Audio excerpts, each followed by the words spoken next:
আসসালামাইকুম এভরিওয়ান। 1 3 5 7 9 11 13 15 এই কয়টা সংখ্যার যোগফল কত হবে আমরা কি বলতে পারবো কেউ? দেখেন এখানে কিন্তু সবগুলো হচ্ছে গিয়া বেজোড় সংখ্যা, তাই না? তো বেজোড় সংখ্যার সমষ্টি এইভাবে যদি থাকে বা এর চেয়ে বেশিও থাকতে পারে, কমও থাকে, আপনি কিভাবে বের করবেন সেটা হচ্ছে গিয়া এরকম। যেমন সাপোজ ধরেন 1 + 3, এটার যোগফল কত হবে?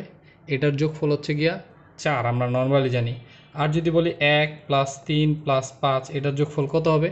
এটার যোগফল হচ্ছে গিয়ে 9। আমরা হয়তো বা একটু চিন্তা করলে তাড়াতাড়ি বের হয়। কিন্তু যদি এর থেকেও অধিক থাকে তাহলে কিভাবে হবে? ফার্স্ট অফ খেয়াল করেন যে এখানে দেখেন 1 আর 3 দেখেন সিরিয়ালি কিন্তু বলা আছে, তাই না? তাহলে এখানে ক্রমিক কয়টা বেজোড় সংখ্যা আছে? একটা, দুইটা।